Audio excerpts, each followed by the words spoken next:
नमस्कार। आज हम एक काफी दिलचस्प मौके पर बात करने वाले हैं।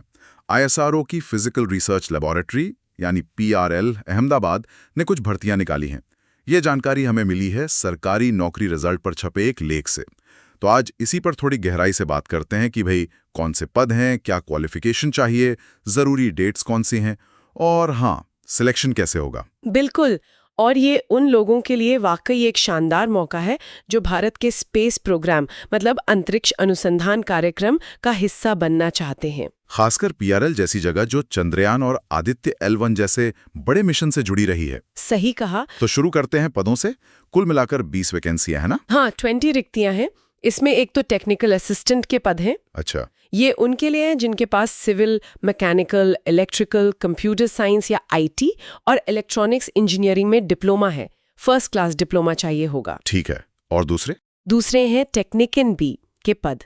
ये आईटीआई वालों के लिए। आईटीआई मतलब इंडस्ट्रियल ट्रेनिंग इंस्टीट्यूट, जैसे fitter, Turner, machinist, electronics mechanic, electrician, plumber और एसी मैकेनिक वाली ट्रेड।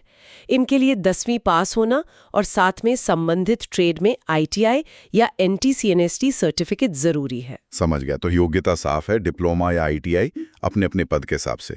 उम्र सीमा क्या रखी गई है? उम्र 31 अक्टूबर 2025 तक 18 से 35 साल के बीच होनी चाहिए। अच्छा। और हाँ, जो आरक्षित श्रेणी के उम्मीदवार हैं जैसे ओबीसी, एससी, एसटी या दिव्यांग पीडब्ल्यूबीडी, उनके लिए सरकारी नियमों के अनुसार उम्र में छूट भी मिलेगी। और आवेदक भारतीय नागरिक हो, ये तो खैर है ही। बहुत जरूरी बात, तारीख है, कब से कब तक अप्लाई कर सकते हैं? देखिए, ऑनलाइन आवेदन तो 4 अक्टूबर 2025 से शुरू हो चुके हैं। ओके।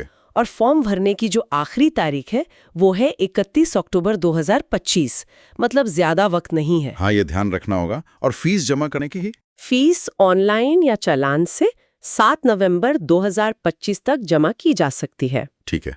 अब आते हैं सबसे अहम हिस्से पर। सिलेक्शन कैसे होगा, क्या प्रक्रिया है इसकी? प्रक्रिया के 2 मुख्य चरण हैं।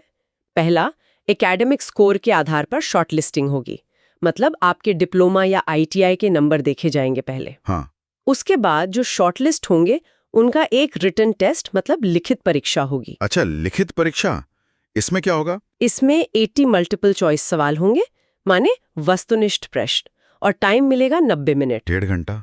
हाँ, और एक बात ध्यान रखने वाली है, नेगेटिव मार्किंग भी है। हर गलत जवाब पर 0.33 अंक कटेंगे। ओहो, मतलब तुक्केबाजी नहीं चलेगी? बिल्कुल नहीं। सिलेबस वही रहेगा जो आपका डिप्लोमा या आईटीआई ट्रेड का है। ठीक है। तो लिखित परीक्षा हो गई, इसके बाद? जो लोग लिखित परीक्षा में कम से कम क्वालिफाइंग मार्क्स ले आएंगे, जैसे जनरल ओबीसी ईडब्ल्यूएस के लिए 32 अंक और एससी एसटी पीडब्ल्यूबीडी के लिए 24 अंक, उन्हें फिर स्किल टेस्ट के लिए बुलाया जाएगा। स्किल टेस्ट, ये क्या है? ये प्रैक्टिकल टेस्ट होगा आपके ट्रेड से जुड़ा हुआ, लेकिन ये सिर्फ क्वालिफाइंग नेचर का है, मतलब इसे बस पास करना है। इसके नंबर फाइनल मेरिट में नहीं जुड़ेंगे। ये गो नो गो बेसिस पर होगा। अरे वाह, ये तो दिलचस्प है। तो मतलब फाइनल सिलेक्शन सिर्फ रिटन टेस्ट के मार्क्स पर ही होगा? बिल्कुल सही कहा आपने। फाइनल मेरिट लिस्ट केवल लिखित परीक्षा में मिले अंकों के आधार पर ही बनेगी। बस शर्त यह है कि कैंडिडेट ने स्किल टेस्ट पास किया हो। ये जानना बहुत जरूरी था। अच्छा, सैलरी की भी बात कर लेते हैं। क्या अंदाजा है? सैलरी काफी आकर्षक है। टेक्निकल असिस्टेंट के लिए पे लेवल 7 है, जिसका बेसिक पे 44,900 रुपीज से शुरू होता है और 1,42,400 रुपए तक जाता है। बढ़िया है। और टेक्नीशियन बी के लिए पे लेवल 3 है, यानी 21,700 रुपए से 69,100 रुपए तक। और इसके ऊपर जो सरकारी भत्ते होते हैं, डीए, एचआरए, मेडिकल सुविधाएं, वो सब भी मिलेंगे। शानदार। अब कोई अप्लाई करना चाहे तो कैसे करें? .res.in OPAR उस पर जाकर। ओके। वैसे ये सारी जानकारी, जैसा आपने शुरू में बताया, सरकारी नौकरी रिजल्ट जैसी वेबसाइट्स पर भी आसानी से मिल जाती है। हाँ, ये काफी मददगार होता है। बिल्कुल। सरकारी नौकरी रिजल्ट पर आपको ऑफिशियल नोटिफिकेशन का लिंक, ऑनलाइन अप्लाई करने का डायरेक्ट लिंक, ये सब एक ही जगह मिल जाता है। काफी सुविधाजनक रहता है। और इस जानकारी के लिए लोग सरकारी नौकरी रिजल्ट की वेबसाइट का लिंक हमारे वीडियो डिस्क्रिप्शन में भी देख सकते हैं, है ना? हाँ, बिल्कुल, वो लिंक डिस्क्रिप्शन में दिया गया है। अच्छा, आवेदन शुल्क की बात करें तो टेक्निकल असिस्टेंट के लिए 750 रुपए और टेक्नीशियन बी के लिए 500 रुपए है। ठीक है। इसमें एक छोटा सा हिस्सा नॉन रिफंडेबल प्रोसेसिंग फीस का है, लेकिन अच्छी बात यह है कि जो महिला उम्मीदवार है या SC, ST, PWD और एक्स सर्विसमैन है, अगर वो परीक्षा में बैठते हैं तो उन्हें पूरी आवेदन फीस वापस मिल जाएगी। ये तो बहुत अच्छी बात है। तो ये तो हो गई पूरी प्रक्रिया। लेकिन जैसा सरकारी नौकरी रिजल्ट वाले लेख में भी इशारा था, ये सिर्फ एक नौकरी नहीं है, कुछ और भी है। निश्चित रूप से PRL कोई मामूली संस्थान नहीं है। ये भारत के सबसे प्रतिष्ठित वैज्ञानिक संस्थानों में से एक है। चंद्रयान मिशन, मंगल ऑर्बिटर मिशन और अब आदित्य L1, इन सब में PRL का महत्वपूर्ण योगदान रहा है। तो यहाँ काम करने का मतलब है देश की वैज्ञानिक प्रगति में सीधे तौर पर भागीदार बनना। सही कहा। मतलब एक स्थिर करियर तो है ही, साथ में देश के लिए कुछ करने का मौका भी। हाँ, एक गौरव का अनुभव भी जुड़ा है इसके साथ। बिल्कुल। तो चलिए संक्षेप में फिर से बता देते हैं।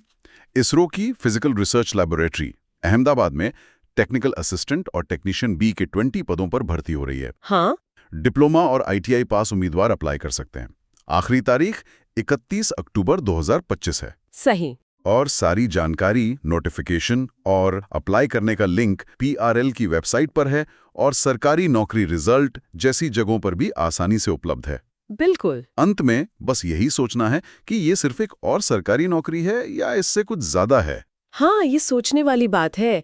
मतलब सिर्फ एक जॉब सिक्योरिटी से आगे बढ़कर क्या स्पेस एक्सप्लोरेशन जैसी चीज में योगदान देना जो इंसान की समझ को बढ़ाता है, उसका कोई व्यक्तिगत मतलब भी हो सकता है।